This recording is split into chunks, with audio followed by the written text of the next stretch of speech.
Last year, a petition seeking rules to register live-in relationships was dismissed by the Supreme Court of India, with Chief Justice D.Y. Chandrachud calling it a harebrained idea. The lawyer had filed a PIL calling for guidelines for mandatory registration of every live-in relationship in the country. The petition also sought social security for couples living together. Cut to now, Uttarakhand Uniform Civil Code bill that was tabled in the State Assembly today stipulates registration of live-in relationships in the state and imprisonment of 3 months in case if one fails to do so. Now, individuals in or planning to enter live-in relationships in Uttarakhand must register themselves with district officials once the Uniform Civil Code becomes law, with parental consent required for those below the age of 21 who wish to live together. This is what the bill says. Now, the UCC in Uttarakhand is being seen as a precursor to similar laws in other states. Live-in relationships in India don't have legal recognition, but the Supreme Court over the last few years has recognized personal liberties of individuals involved, and in a number of judgments has given live-in couples certain rights.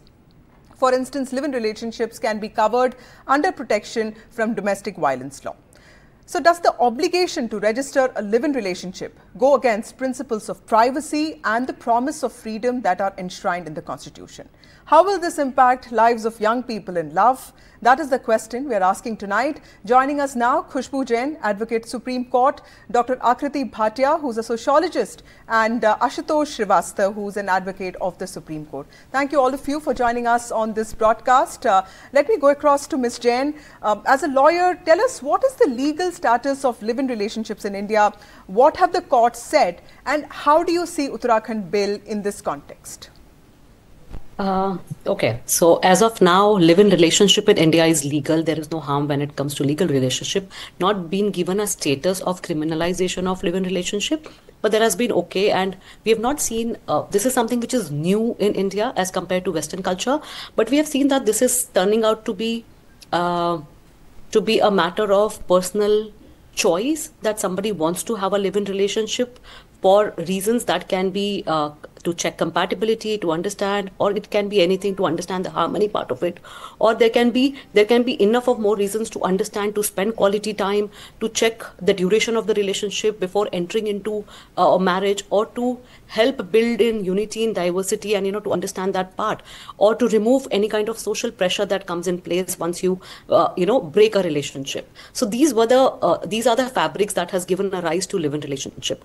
Now, coming to your question, and when it comes to court, there are a lot of areas where court rights to the people who are living in who are in a live-in relationship, and those rights include that in the event of maintenance, in the event of domestic violence, they have been considered as a relationship and been put in. But coming to your direct question as to how do I see it when it comes to UCC draft issued by Uttarakhand, I do not completely agree on that specific aspect as the aspect of must, that it's a must for a couple to register. Yes, it can be an option where couple want to register it, because there are instances where people are being disturbed by locals or by police or by somebody else. In that scenario, if they need that kind of a security, that's a choice which personally the couple should make it. It should not be a compulsion by the state. Right. Ashutosh Srivastava, would you agree with what Ms. Jain is saying? Because, the bill clearly says that even a delay in registration by just a month will trigger a jail term of up to 3 months or a fine of rupees 10,000. Does this stigmatize live-in relationships, or, as some people are saying, just adds a layer of security? I can agree to my learned friend, to an extent, but, making everything optional, then nobody will get get it registered. See, the purpose of this rule would be to minimize, many unwanted relationships, also illegal, or maybe, prohibited relationships. We have seen many such live-in relationships are, being continued where they are into prohibited relationship. Then there could be instances where somebody would have been taken by forceful consent, and if the woman has been taken and being kept by a forceful means. So all these things will be clarified if it is properly notified with the registrar. So the actions can accordingly be taken, and the registrar or the government will be totally in sync with the couple, that they are staying together with their own consent and free will. So there is no force in either of the, Right. partners. And in addition to that, the rules which have been made, like, the person should be unmarried, or maybe, not having a legally wedded Right. a wife or a husband at that time. So all these things are required so far as the morality or the public policy of our country are concerned. That has to also be seen from the point of view of legalization of live-in relationship, and also the children. Many times when the children are born, they have to be legitimate, because the children should not suffer out of such kind of relationships. Khushbu, So I I just think come the to you. whole, Dr. Bhatia, let me just bring you in here. Now, I know that a lot of laws are brought in the garb of, women's safety or protection for women. Now, in the last few years, we've also seen a rise in intimate partner violence, or it could be just, a rise in reporting. So what kind of support can we give to women, especially young women in relationships that are not often accepted by society or their own families? And how does a law like this even help, or does it even help? No, so thank you so much for having me. This law is actually, I would say, very unlawful and unconstitutional, because it violates the fundamental right to freedom of choice, of right to privacy. And this is not something that I am saying. The Supreme Court in various verdicts has said that living together as partners without getting married is not illegal or a criminal offense. And given that if majors are involved and there is consensual relationship, this kind of a paternalistic and moral policing is something which is not something that the courts have as precedents stated. Also, if you look at this very recent same-sex marriage verdict, even there it was stated that marriage would bring in a lot of other legal recognitions, but living in or cohabitation was something that was permitted. And in fact, it was stated that the police should not enter into any kind of persecution against such couples. So this is something that is actually anti-women. It is anti. It is not something that and the person who was just speaking before me, sir, you said that this will avoid forceful relationships. In fact, this is against people who are consenting. Also, this permission kind of a thing. This is again something that even if marriage is happening, the courts have said that parental permission, if they are majors, is not needed. So why such a thing for live-in relationships?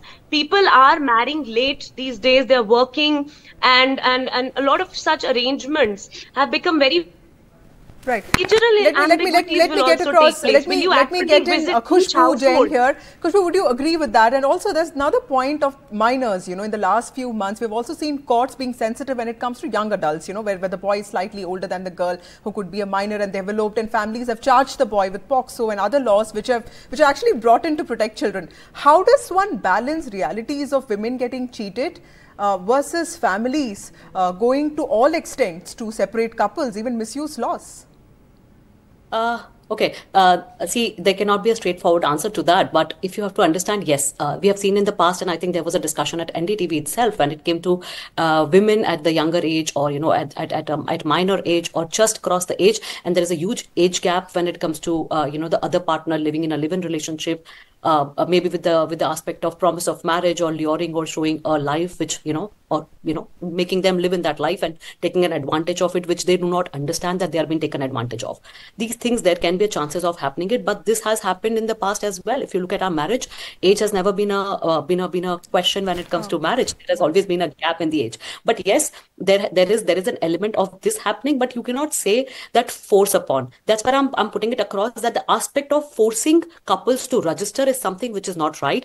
And in the event of not going and giving them a jail term is something which is literally draconian, if I have to use that word, that it is draconian, because there are so many other things which are there, and you don't have a a punishment on those scenarios where, you put them behind the bars for 3 months. That's Dr. something. Bhatia, also explain to us, what kind of impact does this have on mental health of young people, especially the ones who are in transgressive relationships that are not accepted by society? A law like this scrutiny, what kind of impact does this have on the mental health of couples?